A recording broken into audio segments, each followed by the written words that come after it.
दोस्तों नमस्कार। एक बार फिर नई क्लास के साथ मैं सुनील चौरसिया। तो अभी हमने शैशवावस्था तक पढ़ चुके हैं। अब हम इस क्लास में पढ़ेंगे बाल्यावस्था के बारे में।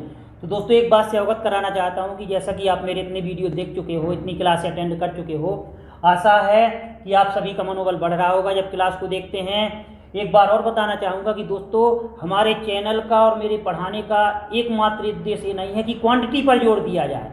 हमारे चैनल का और मेरे पढ़ाने का केवल एक ही उद्देश्य है कि क्वांटिटी मेंटेन ना करके क्वालिटी पर ध्यान दिया जाए। और यदि हम क्वालिटी तक आपको पहुंचाने में समर्थ हैं तो हम सफल हैं। हम चाहते हैं कि आप हमारा वीडियो हज़ारों में देखें, लाखों में देखें, हमें कोई फ़र्क नहीं पड़ता, या फिर सैकड़ों में पहुंचे, लेकिन हमारे चैनल का उद्देश्य और हमारा उद्देश्य मात्र ये है कि जो भी वीडियो देखे लगातार क्लासों से जुड़ा रहे। वो हम देखते हैं कि एग्जाम को क्रॉस करे, एग्जाम में उसका सिलेक्शन हो, वो हमारे लिए महत्वपूर्ण है। ना कि हम लाखों की संख्या में पहुंचाना चाहते हैं अपनी वीडियो को, अपनी क्लास को, और ना ही हज़ारों की संख्या में। हमारा उद्देश्य है कि जितने भी लोग हमसे जुड़ें तो उनको इस प्रकार का ज्ञान हम देने की कोशिश करें, दिया जाए इस चैनल के माध्यम से, इस सब्जेक्ट के माध्यम से, ताकि आप जब वीडियो को देखें तो आपको अपने अंदर स्वयं सेटिस्फेक्शन होने लगे कि वास्तव में हम कुछ अच्छा कर सकते हैं। और दोस्तों यही उम्मीद है मेरी कि जितने भी आपने साइकोलॉजी पढ़ी होगी, मैं नहीं जानता आपने कितने लोगों से साइकोलॉजी पढ़ी है, कितने वीडियो देखे हैं, नेट से पढ़ी है, ऑनलाइन पढ़ी है, ऑफलाइन पढ़ी है, लेकिन जब मैं आपको मेहनत के साथ पढ़ा रहा हूँ तो ये दोस्तों गारंटी है मैं पूरी तरह से कोशिश यही करूँगा कि आपको अच्छे से अच्छा देने की कोशिश करूँ। और जो लोग भी जुड़े हैं या क्लासों को ले रहे हैं तो मेरी आपसे यही रिक्वेस्ट है कि डेली रूटीन में बने रहें, ताकि आपको कुछ नया से नया मिलेगा और आपको विषय की पूरी जानकारी मिलेगी। ठीक है दोस्तों, तो एक बार फिर चलते हैं। या हमने पिछले वीडियो में हमने शैशवावस्था को कंप्लीट कर लिया था, शैशवावस्था में सामाजिक विकास को भी कंप्लीट कर लिया था। अब हम पढ़ रहे हैं बाल्यावस्था। ठीक है, तो बाल्यावस्था की बात करते हैं। उसी प्रकार से इसमें क्वेश्चन आपका बन जाएगा। ठीक है, तो जनरली क्वेश्चन क्या बन जाएगा? बाल्यावस्था बाल विकास की कौन सी अवस्था है? अब आपको याद आ जाना चाहिए कि हमने जब शैशवावस्था को पढ़ाया था तो किस प्रकार से हमने क्वेश्चन निकलवाया था, किस प्रकार से आंसर हुआ था। तो बाल्यावस्था बाल विकास की कौन सी अवस्था है, केवल क्वेश्चन पर फोकस करना है। बाल्यावस्था बाल विकास की कौन सी अवस्था है? पहली, दूसरी, तीसरी, चौथी? तो क्या कहेंगे दोस्तों? तीसरी, क्योंकि उसमें ये नहीं पूछा गया है कि जन्म के बाद कि जन्म के पहले। तो जब भी यदि पूछा जाए बाल्यावस्था बाल विकास की या मानव विकास की कौन सी अवस्था है, तीसरी। यदि जन्म के बाद आए तो जन्म के बाद कौन सी अवस्था लग जाती है? शैशवावस्था। तो शैशवावस्था बाल्यावस्था। तो जन्म के बाद दूसरी। और यदि क्वेश्चन ये पूछा गया है कि कौन सी अवस्था है, तो हमें प्राणी के विकास की बात करना है, बालक के विकास की बात करना है, तो कहाँ से स्टार्ट हो जाता है? गर्भकाल से, यानी गर्भावस्था, शैशवावस्था, बाल्यावस्था। तो जब भी ऐसा पूछा जाए तो तीसरी, और जन्म के बाद दूसरी। अब इसकी बात करते हैं तो कहाँ तक चलती है? 6 से 12 वर्ष। इसकी अवधि कितनी होती है? 6 से 12 वर्ष। अब हम पढ़ चुके हैं कि कोई भी अवस्था होती है तो जो शुरुआत के वर्ष होते हैं वो प्रारंभिक अवस्था के रूप में माने जाते हैं, और जो बाद के वर्ष होते हैं तो उत्तर अवस्था के रूप में। अब यहाँ 6 से 9 की बात करेंगे। ठीक है, तो क्या हो जाएंगे? प्रारंभिक वाले अवस्था के रूप में।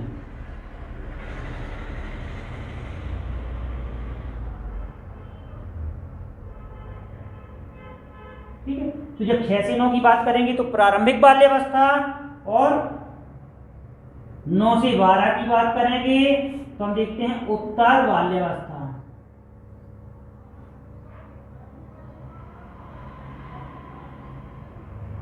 उत्तर बाल्यावस्था। इस प्रकार से हम देखते हैं जब भी 6 से 9 की बात करेंगे तो प्रारंभिक बाल्यावस्था, और जब 9 से 12 की बात करेंगे तो उत्तर बाल्यावस्था। तो दोस्तों हमने पिछले वीडियो में पढ़ा था कि जैसे जब उत्तर शैशवावस्था की बात होगी तो 3 से 6, और यदि पूर्व बाल्यावस्था की बात होगी तो पूर्व मीन्स होता है जिस अवस्था की बात हो रही है उससे पहले के, और प्रारंभिक मीन्स होता है जहाँ से प्रारंभ होती है। तो पूर्व बाल्यावस्था क्या कहा जाएगा? उत्तर शैशवावस्था को, यानी 3 से 6। और प्रारंभिक बाल्यावस्था की बात करेंगे तो 6 से 9। अब यदि आ जाए उत्तर बाल्यावस्था तो 9 से 12, तो उसी को उत्तर बाल्यावस्था कहेंगे, और उसी को क्या कहेंगे? पूर्व किशोरावस्था। क्योंकि बाल्यावस्था के बाद कौन सी अवस्था शुरू होती है? किशोरावस्था। तो वही पूर्व किशोरावस्था होगी और वाई उत्तर बाल्यावस्था। यदि इसको हमने इस कॉन्सेप्ट को अच्छी तरह से देख लिया तो इससे रिलेटेड कोई भी क्वेश्चन में हमें असमंजस नहीं रहेगा। ठीक है, तो बाल्यावस्था की बात करते हैं तो बाल विकास की तीसरी अवस्था है, जन्म के बाद दूसरी, और हम देखते हैं इसकी अवधि कितनी होती है, 6 से 12 वर्ष। ये प्रारंभिक हो जाएंगे, ये उत्तर। देखिए बाल्यावस्था की बात करते हैं तो इसकी बात करते हैं बाल्यावस्था की, तो कभी कभी आ जाता है। तो बाल्यावस्था को अभी हमने पढ़ा था कि बालक का निर्माण काल किसे कहा जाता है, तो हम देखते हैं शैशवावस्था को। और जब भी यदि आ जाए बाल्यावस्था की बात आ जाए तो हम देखते हैं कभी कभी पूछ लेते हैं मिथ्या परिपक्वता।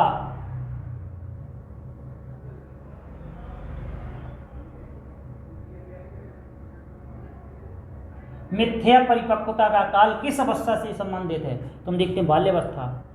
अब देखिए क्यों कहते हैं इसको, क्योंकि जो बालक होता है, हम देखते हैं बालक होता है तो बालक की बात करते हैं 6 से 12 वर्ष की बात करते हैं, या 5 से 12 जो भी आ जाए। तो जब इनकी बात करते हैं 6 से 12 वर्ष की, तो हम देखते हैं कि जो बालक के बाल्यावस्था के वर्ष होते हैं, तो जैसे 6 से 9 की बात करते हैं तो इसमें बालक क्या होता है जो शैशवावस्था का बालक होता है तो उसके क्वेश्चनों के आंसर देने लगता है, यानी अपने आप को क्या मानने लगता है, अपने आप को ज्ञानी मानने लगता है। लेकिन जितना ये ज्ञानी अपने आप को मानने लगता है उतना होता नहीं है वास्तव में, इसीलिए इसे कह देते हैं मिथ्या परिपक्वता का काल। क्यों कह देते हैं, जैसे मान लो कोई 6 वर्ष का बालक है, 7 वर्ष का बालक है, और हम देखते हैं उसके मम्मी पापा कहीं जा रहे हैं तो कह देते मम्मी पापा अच्छे से जाना, गाड़ी तेज नहीं चलाना, धीमे चलाना, या पूरा पड़ोस में लड़ाई हो रही है वहाँ मत जाना, आंटी जी बड़ी खराब हैं। तो कभी कभी उनके माता पिता को, गार्जियंस को लगता है कि इसकी उम्र तो 6 वर्ष है लेकिन ये उपदेश बड़े बड़े की दे रहा है, यानी जितना वो मैच्योर अपने आप को मान लेता है उतना वास्तव में होता नहीं है, इसीलिए इसे बोल देते मिथ्या परिपक्वता। जैसे मान लो कोई 3 वर्ष का बालक है, 3 वर्ष यानी शैशवावस्था। अब 3 वर्ष का बालक 6 वर्ष के बालक से कहता है कि भैया ये क्या है, वो कह देता पानी। फिर वो दोबारा पूछता है भैया ये क्या है, तो कह देता चुप्पे। यानी वो अपने आप को इतना ज्ञानी मान लेता है 6 वर्ष का बालक, क्योंकि वो 3 वर्ष के छोटे भाई के क्वेश्चनों का आंसर देने लगता है, इसीलिए बोलते हैं इसे मिथ्या परिपक्वता। मिथ्या मीन्स क्या होता है, झूठा, और परिपक्वता से मतलब मैच्योरिटी से। तो जितनी वो अपने आप को मैच्योर मान लेता है इतनी एज में, उतना वास्तव में वो होता नहीं है, इसीलिए इसे कह देते हैं मिथ्या परिपक्वता का काल। दोस्तों इसमें कई प्रकार के क्वेश्चन बनते हैं, कभी कभी कुछ एज से रिलेटेड क्वेश्चन आ जाते हैं। इसमें आ जाता है चातुर्य आयु के नाम से किसे जाना जाता है, या चातुर्य आयु वर्ग के नाम से किसे जाना जाता है, तो भी हम देखते हैं बाल्यावस्था को। क्यों, जैसा कि अभी हमने क्वेश्चन किया कि जितना वो चतुर अपने आप को मान लेता है उतना वास्तव में होता नहीं है, इसीलिए इस वाले बालकों को क्या बोल देते हैं, चातुर्य आयु वर्ग बोल देते हैं। अब एक आ जाता है क्षीण बुद्धि आयु, ठीक है, क्षीण बुद्धि आयु, क्षीण बुद्धि आयु वर्ग बोल देते हैं, तो भी इसी को मानते हैं बाल्यावस्था को। आ जाता है गंदेपन की आयु, परीक्षा में पूछ लेते हैं गंदेपन की आयु कहते हैं शैशवावस्था को, बाल्यावस्था को, किशोरावस्था को। तो कभी कभी हमें पढ़े नहीं होते हैं तो ज्ञान नहीं होता है तो शैशवावस्था लिख देते हैं। और दोस्तों गंदेपन की आयु क्यों कहते हैं क्योंकि जब बाल्यावस्था में बालक होता है, हम देखते हैं 6 की बात करें, 7 की बात करें, 8 की बात करें, 9 की बात करें, तो बालक को कितने भी कॉस्टली कपड़े क्यों ना पहना दो, लेकिन हम देखते हैं खेल खेल में, कहीं पता पड़े वो ज्ञान से कोई भी खेल खेलता है, हम देखते हैं उसे ये पता नहीं होता है कि मम्मी पापा ने या गार्जियंस ने कितने मेहनत से मुझे तैयार किया है, उसकी वैल्यू नहीं समझता है, और हम देखते हैं खेल खेल में अपने आप को गंदा कर लेता है, इसीलिए इसे गंदेपन की आयु कहते हैं, है ना। अब खेल खेल की आयु या खेल की आयु, तो खेल की आयु क्यों कहते हैं, क्योंकि जो 6 से 9 वर्ष का बालक होता है वो खेलने के लिए हमेशा तत्पर रहता है, तैयार रहता है, इसीलिए इसे खेल की आयु बोल देते हैं, है ना। दोस्तों आ जाता है लंबटंगा आयु, लंबटंगा आयु वर्ग,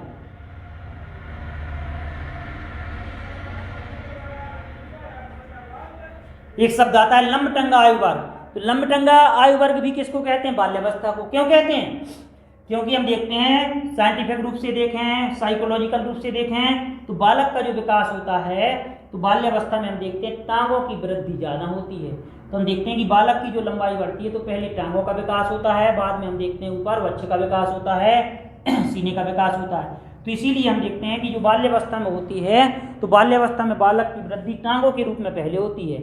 हम देखते हैं जितने भी 6 से 9 वर्ष, 10 वर्ष, 11 वर्ष, 12 वर्ष के बालक देखेंगे तो उनकी टांगों की वृद्धि ज़्यादा होती है। फिर हम देखते हैं बाद का विकास बच्चे के रूप में होता है। तो हम देखते हैं लंब टंगायु कह देते हैं। अब लंब टंगायु क्यों कह देते हैं? क्योंकि बाल्यावस्था में बालक की हम देखते हैं लंबाई टांगों के द्वारा बढ़ती है पहले, इसीलिए इसे लंब टंगा बोल देते हैं। किसी किसी बुक्स में हम देखते हैं तो इसे बोल देते हैं कुरूपता की आयु।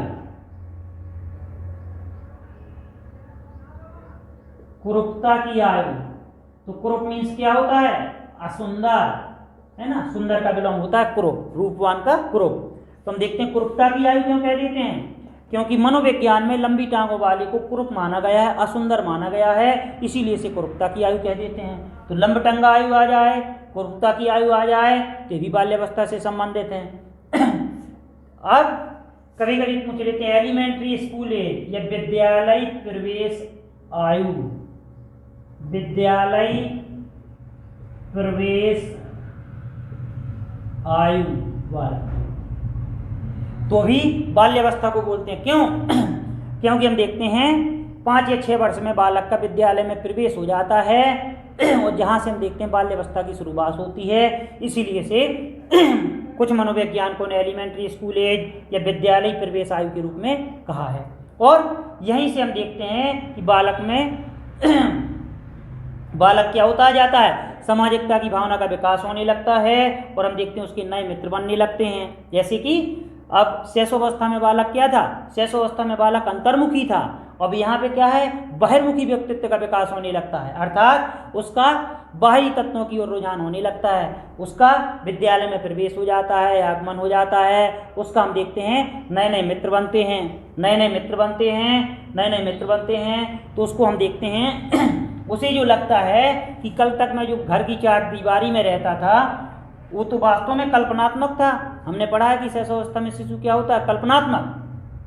तो कल तक जो बालक घर की चार दीवारी में अपना जीवन यापन करता था और घर को ही संपूर्ण संसार मान लेता था, वह आज हम देखते हैं बालक विद्यालय में प्रवेश हो गया, उसके नए नए मित्र बने, तो उसको ये जिज्ञासा होने लगती है कि क्यों ना इस संसार को जल्दी से जल्दी मैं देख लूं, पूरी तरह से इस संसार के बारे में जानकारी प्राप्त कर लूं। इसीलिए हम देखते हैं उसका बाहरी व्यक्तियों के प्रति, बाहरी वस्तुओं के प्रति रुझान बढ़ता है और हम देखते हैं उसका सामाजिक दायरा क्या होने लगता है? बढ़ने लगता है, नए नए मित्र मिलते हैं। आपने देखा होगा कि जो 5 से 6 वर्ष का बालक होता है, और मनोवैज्ञानिक कहते भी हैं जब बालक इस अवस्था में प्रवेश करता है यानी बाल्यावस्था में, तो लगभग हम देखते हैं मध्य बाल्यावस्था की बात करते हैं तो वह ऐसे कृत्य करने लगता है। जैसे 9 वर्ष का बालक है तो विद्यालय से बिना छुट्टी लिए विद्यालय से भाग जाता है, घर से बिना बजाए भागने लगता है। अब उसका भागने का काम ये नहीं है अनावश्यक कार्य, पता पड़े कि गर्मियों का सीजन चल रहा है, वो आम के पेड़ के नीचे खड़ा है, तालाब में नहाने के लिए चला गया अपने सहपाठी उसके दोस्तों के साथ, तो हम देखते हैं क्या होता है, इसीलिए उसे कह देते हैं निरुद्देश घूमने की आयु, निरुद्देश घूमने की आयु। तो अभी हम देखते हैं आवारा घूमने की प्रवृत्ति भी किसमें पाई जाती है?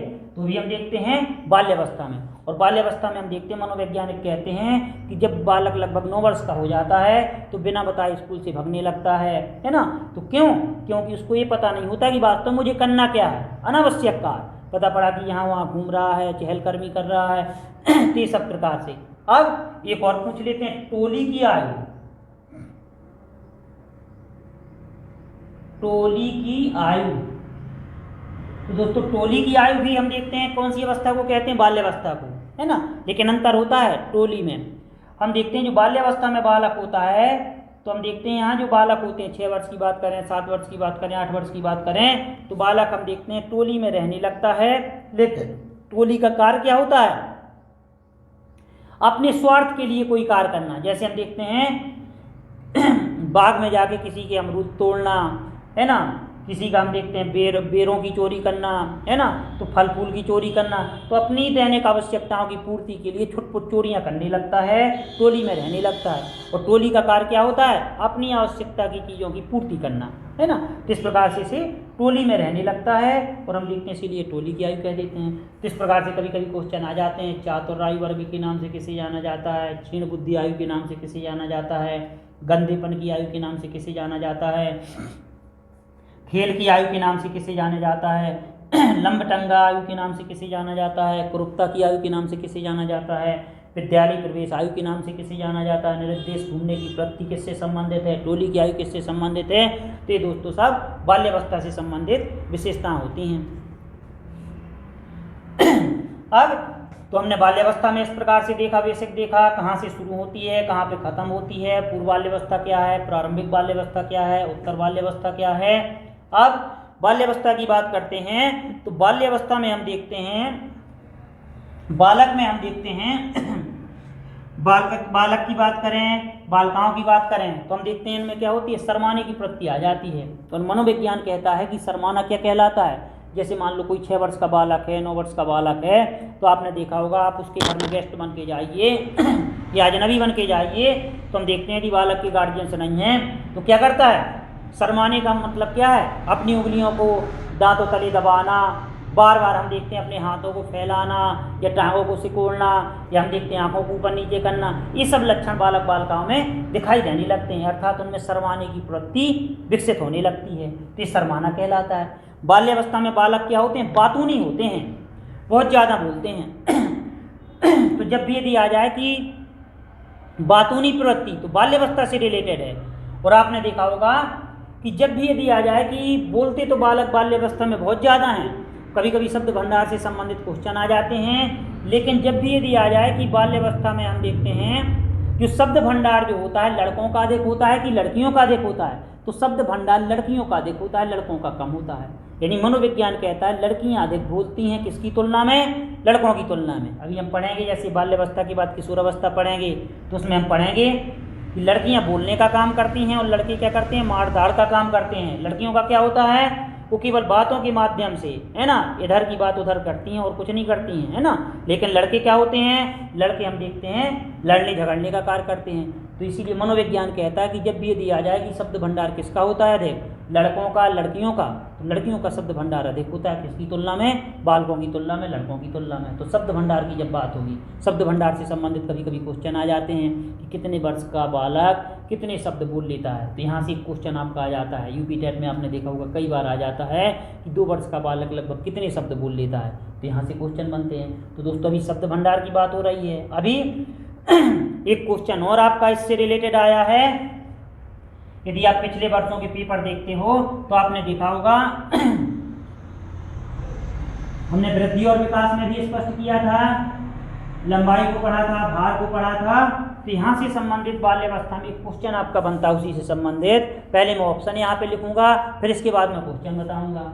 इसमें ऑप्शन 9 से 10 वर्ष, ठीक है, बी 10 से 11 वर्ष, ठीक है, सी 11 से 12 वर्ष और डी 15 से 16 वर्ष।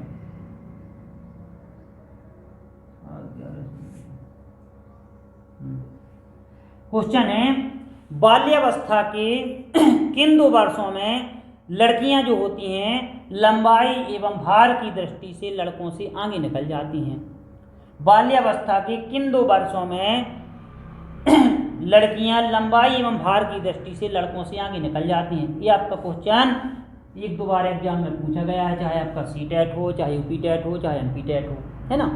तो इस प्रकार के क्वेश्चन आ जाते हैं। क्वेश्चन क्या पूछा गया है, बाल्यावस्था के किन 2 वर्षों में लड़कियां शारीरिक भार एवं लंबाई की दृष्टि से लड़कों से आगे निकल जाती हैं। तो हमने पढ़ा भी हुआ है वृद्धि और विकास में, चाहे जन्म की बात हो जन्म के समय भी हम देखते हैं लड़कियों का भार कद इनकी बात करते हैं तो लड़कों की तुलना में थोड़ा कम होता है। और बाद में भी हम बात करते हैं, एक एवरेज भी बात करते हैं, तो लड़कियां लंबाई और भार की दृष्टि से लड़कों से कम होती हैं। उसका भी साइंटिफिक रीजन, उसका भी अध्ययन हम करेंगे।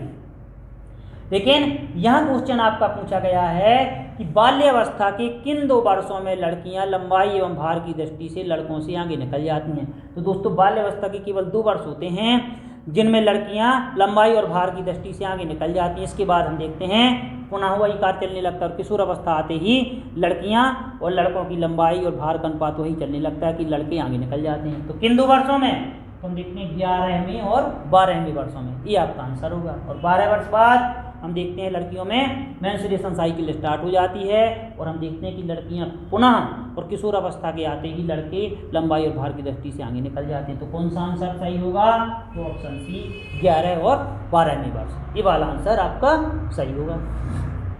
तो इस प्रकार के क्वेश्चन आते हैं यहाँ, ठीक है। तो ये वाला क्वेश्चन का आंसर ये हो जाएगा।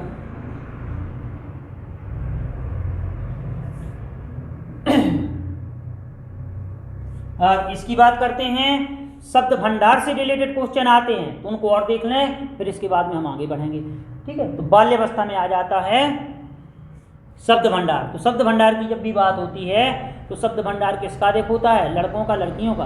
तो लड़कों की तुलना में लड़कियों का शब्द भंडार अधिक होता है। तो देखिए जैसे जैसे हम देखते हैं वयस्कता की ओर जाते हैं, बड़े होते जाते हैं, तो हम इतनी मैच्योरिटी आती जाती है कि हमें कितना बोलना है कितना बोलना है, और हम जैसे जैसे बड़े होते जाते हैं तो अपने बोलने को सीमित करते जाते हैं। मान लो कोई 6 वर्ष का बालक है और कोई हम देखते हैं 18 वर्ष का वयस्क है, तो जब 6 वर्ष का बालक बहुत बोलता है, एक ही विषय वस्तु पर कई बार बोलता है, तो हम देखते हैं 18 वर्ष का जो मैच्योर होता है तो हम देखते हैं हंसने लगता है। क्यों, उसे लगता है कि यही बालपन है, कभी हम भी इतना बोलते थे। लेकिन हम उम्र के साथ साथ अपने आप को हम देखते हैं सीमित कर लेते हैं और हमें पता होता है कि किन अवसरों पर हमें बोलना है, कम या अधिक, और उस प्रकार से हमें मैच्योरिटी आ जाती है, जबकि 6 वर्ष के बालक में नहीं होती है। तो हम देखते हैं 6 वर्ष का बालक क्या होता है, बातूनी। क्यों, क्योंकि हम पढ़ते हैं कि बाल्यावस्था में बच्चे क्या होते हैं, बातूनी। लेकिन बातूनी की बात करते हैं तो लड़के और लड़कियों की जब तुलना की जाए तो लड़कियाँ ज़्यादा बातूनी होती हैं, किसकी तुलना में, लड़कों की तुलना में। अब उससे पहले क्वेश्चन पर चर्चा हो रही थी कि जितने भी देखिए मनोविज्ञान में हम पढ़ेंगे तो मनोविज्ञान हम देखते हैं साइंस के बिना अधूरी है, और जो भी हम देखते हैं रीजन देखते हैं तो साइंटिफिक होते हैं। अब मनोविज्ञान में हम जैसे पढ़ते हैं, साइंस में भी पढ़ते हैं, तो कई इस प्रकार के क्वेश्चन पढ़ते हैं कि हमारे मन में भ्रांतियाँ उत्पन्न होने लगती हैं। जैसे कह देते हैं, चाहे ब्लड की बात करें तो ब्लड भी हम देखते हैं लड़कों में अधिक होता है, लड़कियों में कम होता है। लंबाई भार की बात करते हैं तो एवज की बात करते हैं तो लड़कों का अधिक होता है लड़कियों की तुलना में। ब्रेन की बात करते हैं तो लड़कों का अधिक होता है लड़कियों की तुलना में। आखिर क्यों, है ना, आखिर क्यों ऐसा है, जबकि ऐसा तो नहीं होता, लड़कियों में भी तो ज़्यादा होता होगा, है ना। वो भी चांद पे पहुँचती हो गई या हो रहा है, पहुँच रही हैं, जबकि ऐसा क्यों कहते हैं कि लड़कियों में ब्रेन कम होता है या ब्लड कम होता है। तो देखिए इनके पीछे साइंटिफिक रीजन है, सारी बातों के पीछे। अब जैसे हम पढ़ते हैं कि ब्लड की ही बात करते हैं, रक्त की ही बात करें तो संपूर्ण शरीर के भार का कितने % होता है, तो 7%। यानी हमारे शरीर में जो रक्त होता है तो हमारे संपूर्ण शरीर के भार का कितने % होता है, 7%। अब मनोविज्ञान में हमने क्या पढ़ा हुआ है कि लड़कियों का भार किशोर अवस्था के अंत में, पूरी मैच्योरिटी आने के बाद, यानी वयस्क अवस्था की बात कर रहे हैं, तो लड़कियां भार एवं कद की दृष्टि से लड़कों से कम होती हैं। तो अब हम देखते हैं, अब किताबों में हम क्या पढ़ते हैं कि जो लड़कियों में ब्लड होता है लड़कों की तुलना में आधा लीटर या 1 लीटर कम होता है। तो अभी क्यों कम होता है, क्योंकि साइंटिफिक रीजन है, क्योंकि विज्ञान कहती है कि हमारे शरीर के भार के अनुपात का कितना होता है, 7%। अब चूंकि लड़कियों का भार लड़कों की तुलना में कम होता है तो पक्का है कि लड़कियों में रक्त भी लड़कों की तुलना में कम होगा, यही रीजन है। अब जैसे हम कहते हैं ब्रेन की बात करते हैं तो कह देते हैं कि जो ब्रेन होता है, मस्तिष्क होता है, तो मस्तिष्क का भार लड़कियों में कम क्यों होता है, क्या लड़कियां बुद्धिमान नहीं होती, तो बात ये नहीं है। यहाँ शारीरिक भार और इसकी बात कर रहे हैं। तो यदि ब्रेन की बात करते हैं तो हम देखते हैं कि संपूर्ण शरीर के भार का कितने % होता है, तो जब भी ब्रेन की बात करते हैं तो हमारे संपूर्ण शरीर के भार का कितने % होता है ब्रेन का भार, तो 2%। अब यहाँ भी बात वही आई कि जो लड़कियों का भार होता है तो लड़कों की तुलना में कम होता है। तो इसीलिए आपने देखा होगा जितनी भी बुक्स, चाहे साइकोलॉजी पढ़ें चाहे साइंस पढ़ें, तो उसमें हम देखते हैं जब भी ब्रेन की बात होगी तो पुरुषों में 1450 और स्त्रियों में लिखा रहता है 1350 ग्राम। क्यों? क्योंकि हम देखते हैं यहाँ भी भार की बात आई तो संपूर्ण शरीर के भार का कितना परसेंट होता है? 2%। तो हम देखते हैं लड़कियों का भार, ब्रेन का भार लड़कों से थोड़ा कम होता है। इसका मतलब ये नहीं है कि लड़कियों में टैलेंट कम होता है, लड़कियों में योग्यता कम होती है। ये अधिकतर की बात कर रहे हैं। कुछ लड़कियों में ऐसा होता है कि लड़कियों का वजन भी लड़कों से ज़्यादा होता है। तो साइंस और साइकोलॉजी की बात करते हैं तो यहाँ एवरेज लिया जाता है। अधिकतर शब्द पहले लगा होगा जब भी ऐसी बातें लिखी होती हैं, है ना। या जरूरी नहीं है कि सारे लड़के 6 फुट के होते हैं, लड़कियां भी 6 फुट की होती हैं, लड़के 5 फुट के होते हैं। तो ये अधिकतर में बात आ जाएगी। और हम देखते हैं यहाँ एवरेज दिया जाता है। तो एवरेज हम देखते हैं जब भी दिया जाए लड़कियों के मस्तिष्क का भार कितना होता है? 1350, है ना। तो अब कुछ लोग इसको कुरीतियों से जोड़ देते हैं। जैसे आपने पढ़ा होगा कि कुछ लोग कुरीतियों, तो साइंस जब भी साइंस की बात करते हैं तो कुरीतियों पर बल नहीं देती। अब कुरीतियाँ क्या हैं कि बुजुर्गों ने जैसी कहावत बना ली कि लड़कियों की बुद्धि घुटनों में होती है, तो ये गलत है। विज्ञान इस बात को नहीं देती। अब उनने क्या लगा दिया कि लड़कियों का मस्तिष्क का भार कम होता है तो पक्का बुद्धि भी कम होती है। जबकि यहाँ बुद्धि और भार का यहाँ साइंस से केवल ये लेना देना है कि यहाँ केवल जो हम वरीयता रखते हैं तो किसके माध्यम से? केवल और केवल शारीरिक भार के अनुपात में। तो जब भी हम साइंस की बात करते हैं तो साइंस कभी कुरीतियों पर बल नहीं देती। साइंस क्या है? साइंस की बात करें, साइकोलॉजी की बात करें तो साइंस आधारित है किस पर? या साइकोलॉजी की बात करें प्रमाण पर। विज्ञान किस पर आधारित है? प्रमाण पर। तो जब तक हमें साक्ष्य नहीं देंगे, जब तक हम प्रमाणित नहीं करेंगे, जब तक साइंस किसी भी विषय वस्तु को पूरा नहीं मानती है ना। तो जब भी यहाँ बात होगी तो ये सब साइंटिफिक रीजन है, चाहे इसकी बात करें चाहे इसकी बात करें।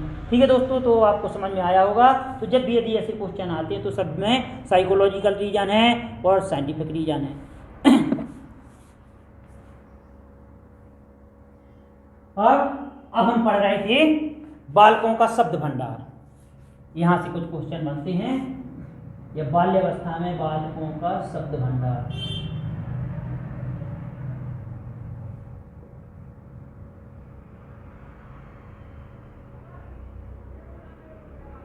तो कुछ मनोवैज्ञानिक हुए हैं तो उन्होंने, हम देखते हैं कि शब्द भंडार को बताया है कि हम देखते हैं कि शब्द भंडार कितना होता है। तो यहाँ से कभी कभी यूपी टेट में आप देखोगे कि यूपी टेट में क्वेश्चन आ जाता है, तो इसको हमें याद करना पड़ेगा। तो हम यहाँ कुछ पॉइंटों पर फोकस करेंगे, उसी के तहत आपका एक क्वेश्चन बन जाता है। तो दोस्तों इनको हमें थोड़ा देखना है और हम देखते हैं आप याद कर सकते हो, क्योंकि वर्ग 3 है। साइकोलॉजी में कैसे भी क्वेश्चन आ जाए, लेकिन रटने पर भी 1-2 क्वेश्चन आ जाते हैं। तो वर्ग 3 है, ये आपको थोड़ा याद करना पड़ेगा। मैं वैसे रटने पर महत्व नहीं देता हूँ, लेकिन कुछ क्वेश्चन होते हैं कि हमें याद करने होते हैं, इसको थोड़ा देख सकते हैं। 1-2 बार पढ़ेंगे याद हो जाएगा। जैसे कुछ पॉइंट हैं, जैसे 1.5 वर्ष, 1 सही 1/2, 1.5 वर्ष, यानी 1.5 वर्ष का जो बालक होता है, 18 माह का बालक होता है, तो कितने शब्द बोलने लगता है? 10 शब्द। क्वेश्चन कुछ इसी तरह से बन जाएगा। 1.5 वर्ष में बालक शब्द बोलने लगता है 10, 100, 50, 60। तो हम देखते हैं कितने शब्द बोलने लगता है? 10 शब्द। 2 वर्ष 272। ठीक है, 2 वर्ष का बालक कितने शब्द बोलने लगता है? 272।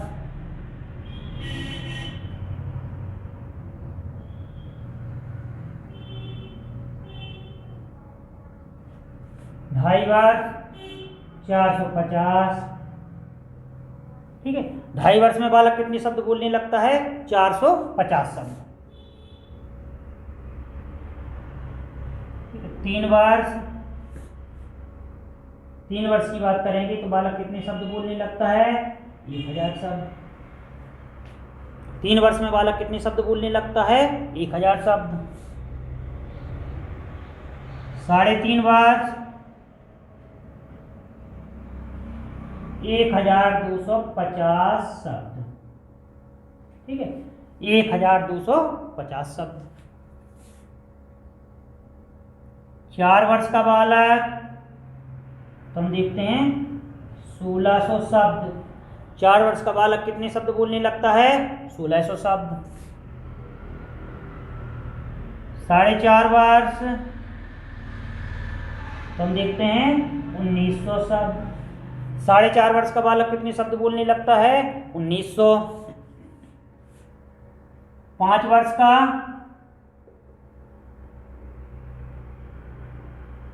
बालक कितने शब्द बोलने लगता है? तो हम देखते हैं 2100 शब्द।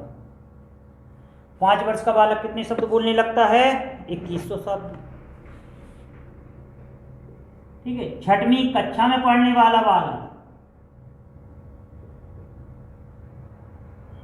6वीं कक्षा में पढ़ने वाला बालक कितने शब्द बोलने लगता है? तो 50,000। ठीक है, 50,000 शब्द। और 10वीं कक्षा में या हाई स्कूल की बात करें तो बालक कितने शब्द बोलने लगता है? तो हम देखते हैं 80,000। ठीक है, 80,000 शब्द। तो इस प्रकार के क्वेश्चन आ जाते हैं। आप देख सकते हो विगत एग्जामों में ये पूछा गया है आपका यूपी टेट में कि 2 वर्ष का बालक कितने शब्द बोलने लगता है। तो कभी कभी कुछ क्वेश्चन ऐसे होते हैं कि ऑप्शन पर भी आधारित होते हैं और उसमें दे दिया 272 नहीं दे के लगभग 300 दे दिया, लगभग 500 दे दिया, लगभग 600 दे दिया, तो हम लगभग 300 लिख सकते हैं। ये भी जरूरी नहीं कि एक्यूरेट आ जाए तो आपका इधर उधर का ऑप्शन नहीं मिलेगा, तो फिर थोड़ा लगभग में दे देते हैं, तो लगभग 300 शब्द लिखेंगे क्योंकि 272 की बात क्या आता है? लगभग 300। ठीक है, तो इनको हमें शब्दावली पे याद कर लेना है। और दोस्तों हम पहले ही पढ़ चुके हैं कि शब्द भंडार किसका देख होता है? लड़कों का, लड़कियों का। तो जब भी यदि शब्द भंडार की बात आ जाए, है ना, क्वेश्चन क्या आ जाएगा? शब्द भंडार से संबंधित निम्नलिखित कथनों पर विचार कीजिए, है ना। शब्द भंडार लड़कियों की तुलना में लड़कों का अधिक होता है, शब्द भंडार लड़कों की तुलना में लड़कियों का अधिक होता है ना।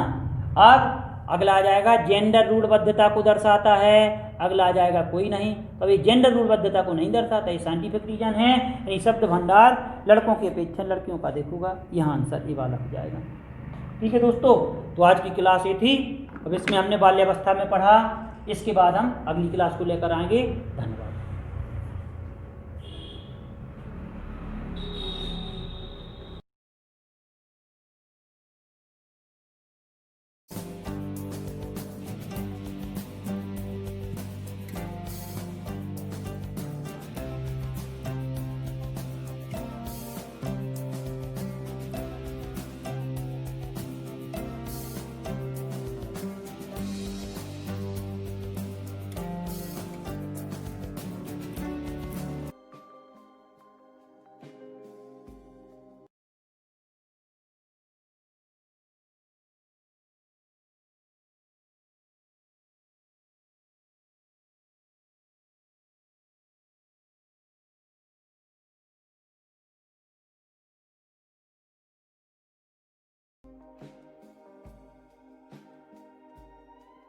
सक्सेसफुल जो सभी एग्जाम को टारगेट करते हुए ध्यान में रखकर ये मिशन चलाया जा रहा है, चाहे आने वाले जितने भी एग्जाम हो, वर्ग 3 महिला सुपरवाइजर, एमपी पुलिस, फॉरेस्ट, पटवारी, सीपीसीटी से रिलेटेड जितने भी एग्जाम है उन सभी को ध्यान में रखकर ये मिशन चलाया जा रहा है। व्हाट्सएप ग्रुप पर स्टडी कराई जा रही है, प्रिपरेशन कराई जा रही है, जिसमें बॉयज़ और गर्ल्स के अलग अलग ग्रुप बनाकर आपकी प्रिपरेशन कराई जा रही है। ग्रुप में आपको time table, strategy, routine, study material, daily and weekly test, guidance, motivation सब कुछ दिया जाएगा। और यहाँ पर ये आप देख सकते हैं अलग अलग ग्रुप बनाए गए हैं, लगभग 22 और आपको ऐड किया जाएगा। तो आप लोग बिना किसी देरी के मैसेज कीजिए और 9981167757 पर आपको ऑडियो मैसेज करना है, व्हाट्सएप से अपना नाम बता देना है। मैं आपको उसी एग्ज़ाम से रिलेटेड ग्रुप में ऐड कर दूंगा। महिलाओं के अलग ग्रुप हैं, पुरुषों के अलग ग्रुप हैं, आप देख सकते हैं।